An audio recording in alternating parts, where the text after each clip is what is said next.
sort of, I know it might ruffle some feathers, but I'm not a stranger to that. So don't mind ruffling feathers. I think that we live in a culture where we have this idea that we should be meeting the children's needs continuously, which we should be, but also that they sort of are in charge. And on a cultural level, and by cultural, I'm talking mostly about the United States, but I know this is happening in other places as well. When we are doing that, we're not always really meeting their needs. We're just sort of letting them run things. And that's okay for some things. But when it comes to disciplinary issues, tantruming, things that should be over by the time they're 7, 8, and on up, then we have to sort of really step back and go, okay, what's going on here? So the first thing I will say is, if you have a child that is tantruming, that is often a signal for you that you need to connect. So connect to that child and sort of see what's going on. So whenever I want to call one of my kids out, first I have to check in with myself and say, okay, wait a minute. What's going on here? Why is it going to hell in a handbasket? Why are they, why are they frustrated? Why are they not listening? Because that's the first piece I have to ask myself. Why are they not listening? Am I just standing here shouting out commands? Am I checked out and off somewhere else? And I've not been really paying attention, and now all of a sudden they're in my face, but I've been sitting here on my phone or into a book, or like insert your action here. So I first check in there. Excuse me. So first I check in there. I want to ask myself, am I present? Am I connectable? Like, am I are they able to connect to me? If they're really seeking connection, am I able? Am I in a spot where I'm open? Because we can tell as adults when there's another adult that it's like, don't look at me. I don't want you to see me. Our children have that same ability. So they know whether or not we are in a space where we're open and ready to connect. And so, this parenting gig is a hard thing, especially if you're home with them all day long. And I totally get it. That's been what I've been doing for almost 22 years. So I very much understand that piece of getting tired and really wanting to spend some time in your own bubble. And so for that, I would say get up early, send them to bed on time, so capture some time in the evening. But when you're on as a parent, be on and be in a space where you are open for them, that they can feel you're energetically open. So I wanted to cover that base because I do believe that 9 times out of 10, when we want to call a child out, we first have to look at our own behavior, and we first have to look at sort of where we are and why we are feeling like we need to call this child out. So having that out of the way, let's now dive into, okay, you are present and you have sort of set the boundary. So that's really this issue too, is it's a boundary setting issue. So have you set a proper boundary?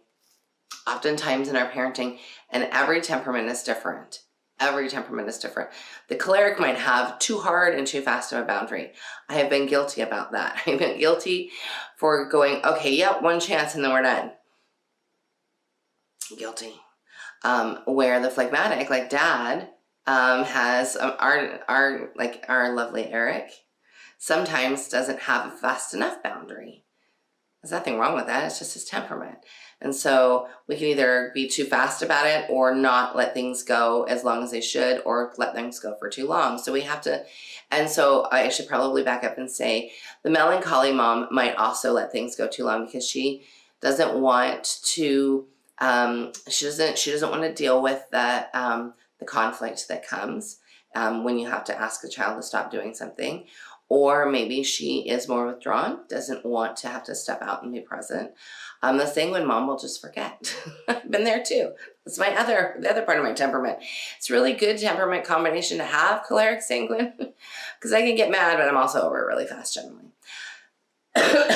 Excuse me. So keep your temperament in mind sort of when you're sort of tackling these things that come up. But then also know that there is a time where you go, listen, you need to stop that. Like now, that's not okay. And being okay to do that. So if you are raising children with attachment parenting, positive parenting, there are times when you might feel like, hey, I really feel like I need to do that. But then this like recording plays in your head. No, have to be sing-song. Have to be just, honey, I don't want you to do that. There is a time for the honey, I don't want you to do that. And there's a time for the dang it, knock it off. And it is okay. It is okay to ask your child to stop. It is okay to demand that your child stop. It is okay to step in, remove them, and walk to another space. It is okay to say, hey, listen, you are 12 years old. We're not doing this anymore. This is behavior that is not becoming a 12-year-old. And in not doing it in a shaming way. You don't want to be shaming. Now somebody might say, that's shaming what you just said, that's shaming.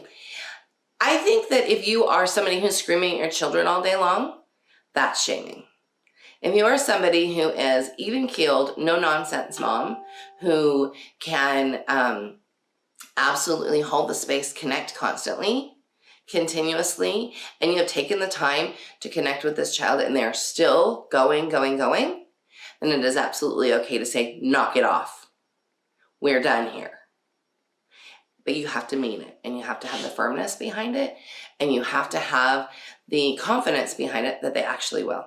So a lot of that starts when they're young, right? So that when you have laid that boundary, your parenting non-negotiables, as I like to call them, that everybody should have some non-negotiables with their parenting. And that might be, a simple one would be like the seatbelt in the car. That's a non-negotiable. Like you're going to get in, you're going to put your seatbelt on, and we're going to drive. Why? Because it's not safe to be without it. Parenting non-negotiable. Another one for me is helmet on your head when you're riding a bike or scooter. Non-negotiable. If you put your feet on that scooter, that helmet better be on your head first. Otherwise, guess what? You don't have to ride the scooter.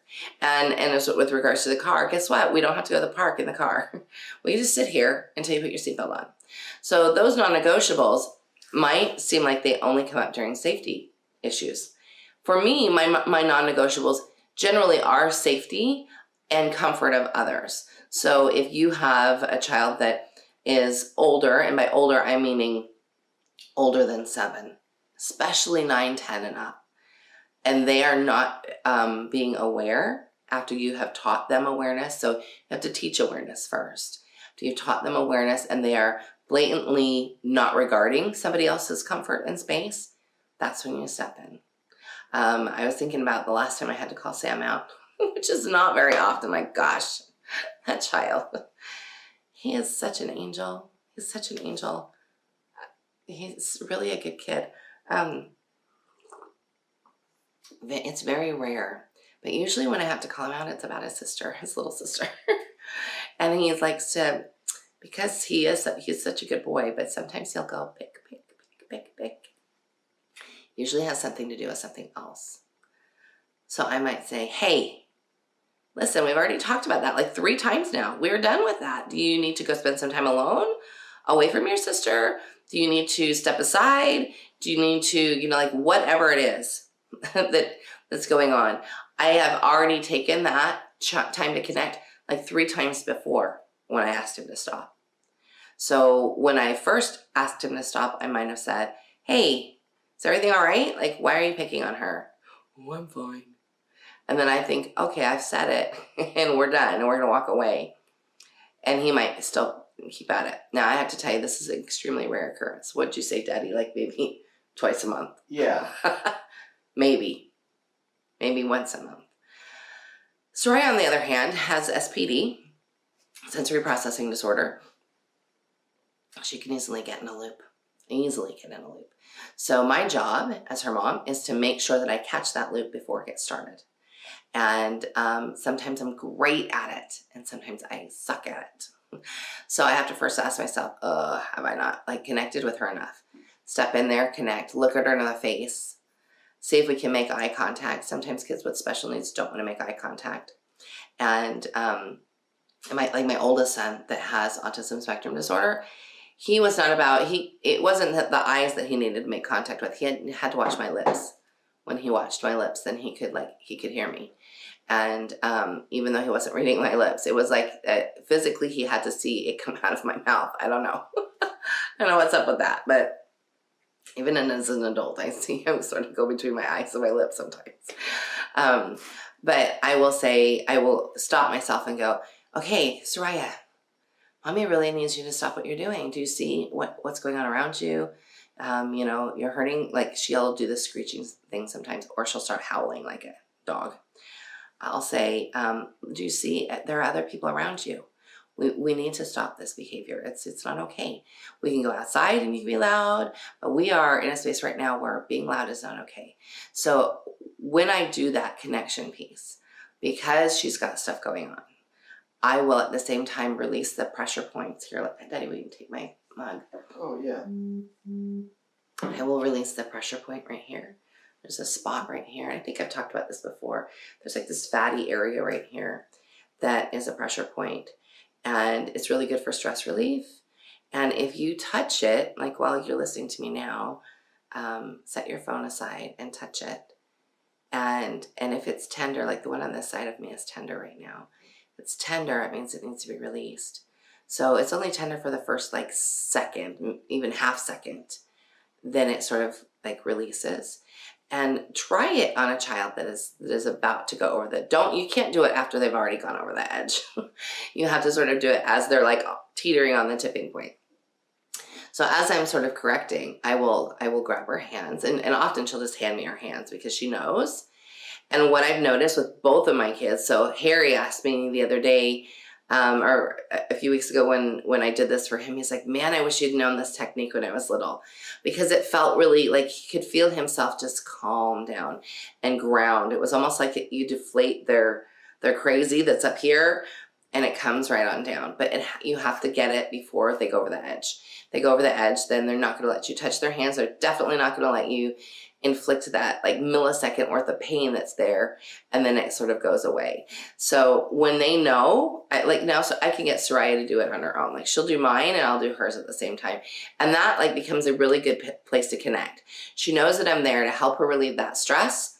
And she knows that I'm there to help hold that boundary that I've already set in place when I said, stop, we need to stop doing that, whatever it is. And so by me then connecting after I say it the first time, it helps her to know, hey, wait a minute, this is something that Mom is really interested in me. She's interested in what I need to do and sort of the people that are going on, that are around us. So we're taking that space, that time.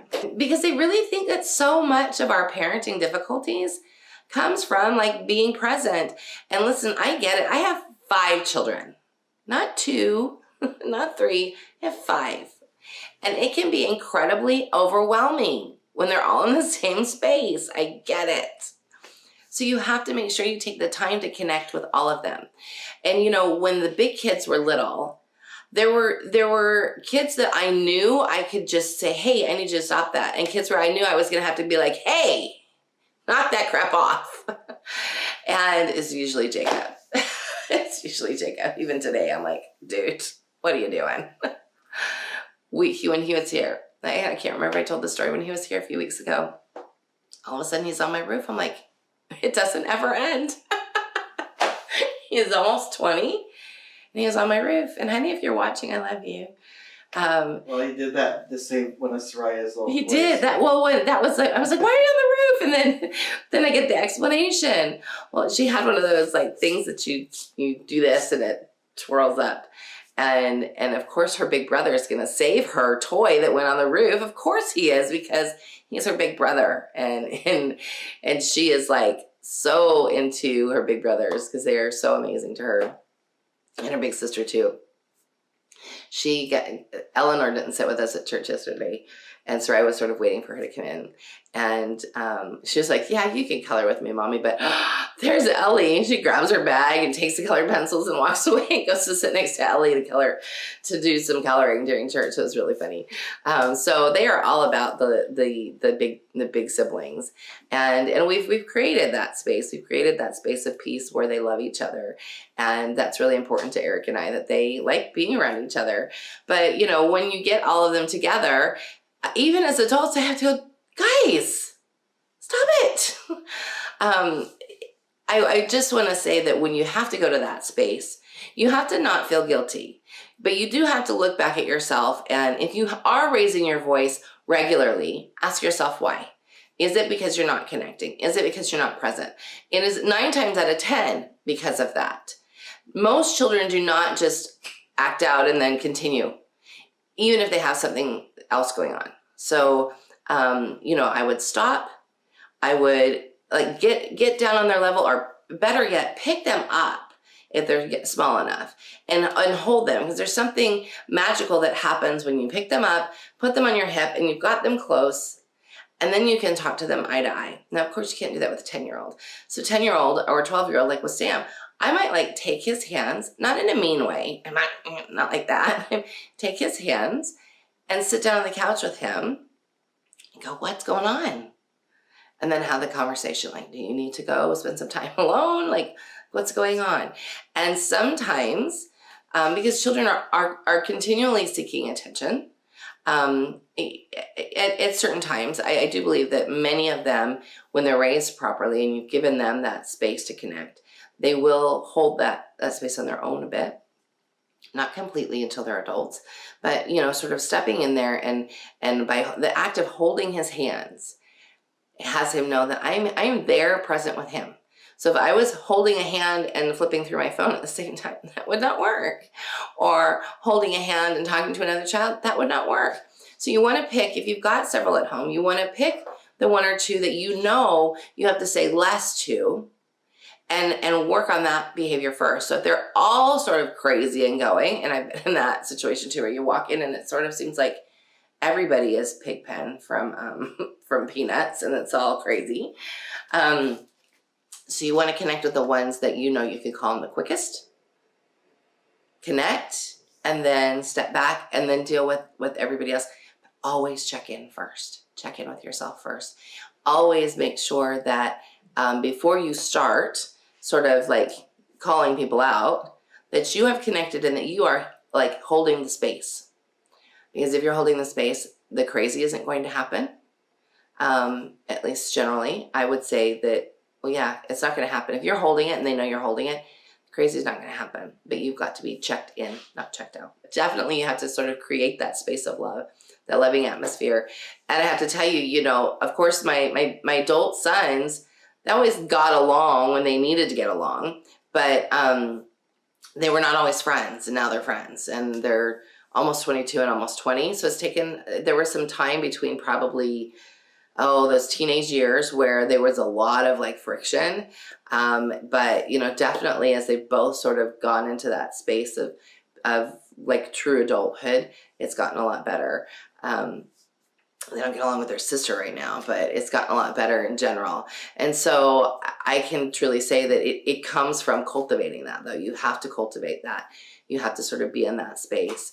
With that, I will also say, when you are in a situation where you've got several children around and you are sort of maybe in co-op situation, and you feel like you need to call a child out, you have to make sure you have a good relationship with that child's mother first. In co-op, and there are definitely times when you've got a group of children, you have to have a pulse on every child. So I would say, if you're going to be teaching in a co-op setting, get to know each child that's going to be in your class first, because it's super helpful. Or at least be open on that first class day to anything that can be happening, and be very, extremely present, so that you can sort of catch a beat on all the personalities that are there, all the temperaments that are there. That's super helpful. Temperament is huge. It's huge. The temperament of yourself and the temperament of the child. So knowing that sort of then will really help you when it comes to whether or not you need to call somebody out. But be assured that it is okay. It's also okay to say sweetheart, mommy's ears are tired. Can you just give me, I'm just going to set the timer for 5 minutes. I've totally done that. And you're not shutting them down. But if they have been talking ad nauseum for hours, like since they opened their eyes, then it is okay to get a break.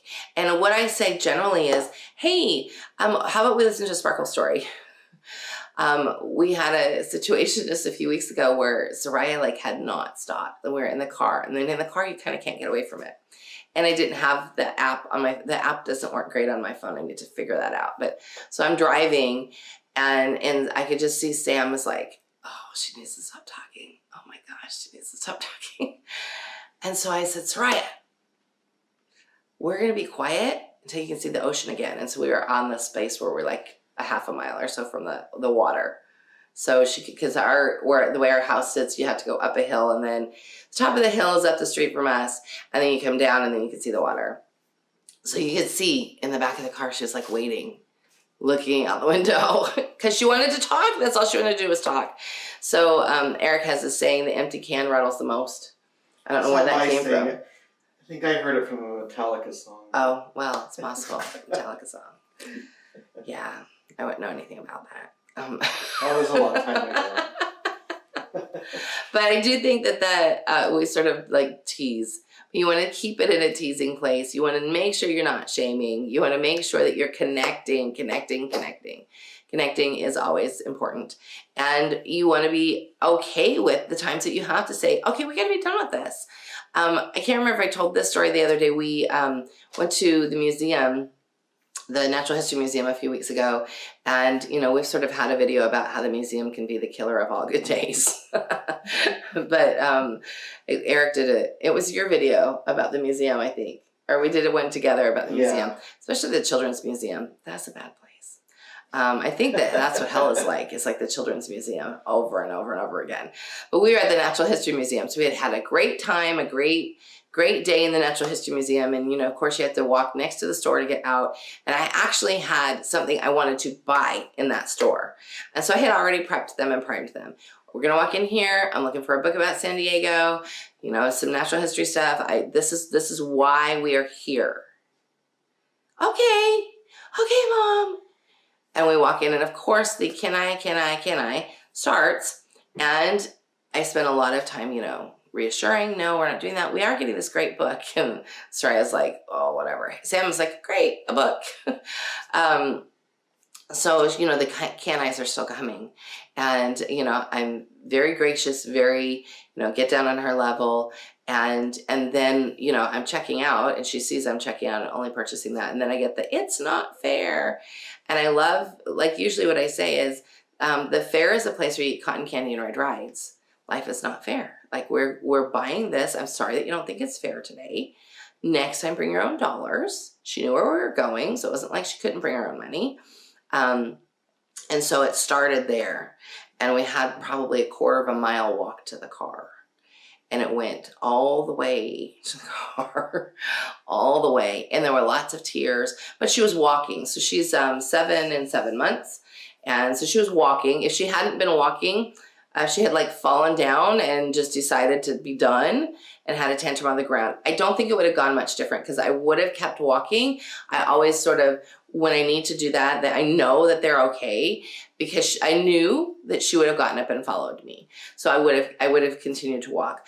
But there was it's not fair. Her new one is, I'm so mad at you. Like, she'll get the I'm so mad part out, and then who she's mad at it sort of comes in there. But the whole way to the car, I just assured, I'm sorry that you're frustrated at that. And there was a point where I said, I'm done talking about this. We're walking to the car. And so I was done. I was done talking about it. She was continuing, and continuing to build herself up. We get to the car, and she's, still really angry. And I opened the car up, and I set my package in the car.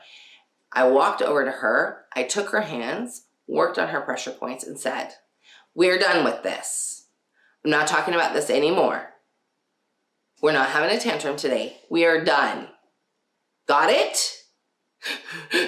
Yeah. It's not fair. I don't care if it's not fair. We're getting in the car. We've got to go to the grocery store. Let's go. So then when we're in the car, I realized she has not eaten most of her lunch. So before we get to the grocery store, because that's another place where things are going to fall apart, I'm handing her the fruit bar. I'm handing her the Lyra bar. I'm making sure that she's eating, because so often hangriness kills holding the space. Your hangriness and theirs. So, that was probably the last tantrum. She used to tantrum 3 or 4 times a week. And we are down to about once a week, right? About once a week. Once a week. And she'll turn into this howling dog. So we had to say there's no dogs here. We're not allowed to have pets in this house. No dogs here. Deanna asked why bad. I think she's referring to the Children's Museum. Oh my gosh. And Becky Antonucci. Go watch that video. The Children's Museum, I'm telling you, that's what it's like in hell. Becky Antonucci says, agree, hell will indeed be the Children's Museum. Yes, it is and it's generally because I think people that create, and this is this blanket statement, so I will absolutely admit, blanket statement here. It's probably not the truth for all museums, but all of the ones that I have seen in 2 different states have been this way. In Utah and here in California, in San Diego especially.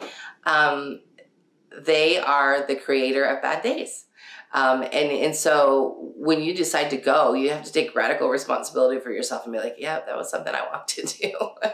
And then just be done with it. Well, I mentioned the one here that's designed by modern artists. And not by parents. And not by anybody who has children. The creepy exhibit with the disembodied voices, depending on where you moved on the thing, and it was not good. Yeah, especially children. I think children that have sensory stuff going on, don't take them there. You want to really think about where are you taking your children, especially if they have sensory things going on. Because a child that is sensory seeking is going to spend whatever time you've got at the museum consuming sensory stuff, and then you have to deal with that child when you leave the museum. You have to be able to pull them back. And sort of we were laughing because that museum, the last time Eric took them to co-op that day, that she had a tantrum all the way home from Encinitas, and we live 45 minutes from Encinitas the whole way home. She had a tantrum. Oh, that museum had... That was a different one. It was very chaotic, toys everywhere, and it was like Lord of the Flies. People started dancing on tables. Oh, man. It was bad. So yeah, you want to be careful. You want to, when you go to places like that, if you have children that have sensory needs, if they are sensory avoiding, it's going to be overload, and they're going to gloss over and tantrum. If they are sensory seeking, they're going to spend the time there at the museum seeking sensory stuff, and then you're going to have to deal with it later, because then when we take the sensory away, then they're going to tantrum. So you want to really be careful. I just think that even neurotypical children shouldn't go to those places.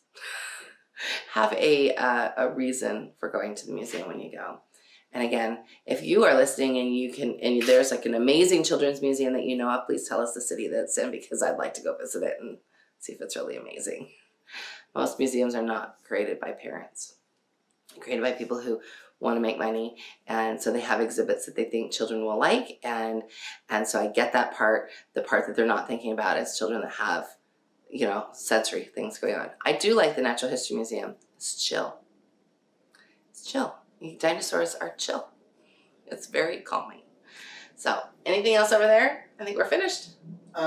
Yeah, Becky says also parents that have sensory stuff going on should not go. Oh, yes. If you're a parent that has sensory stuff going on, don't go.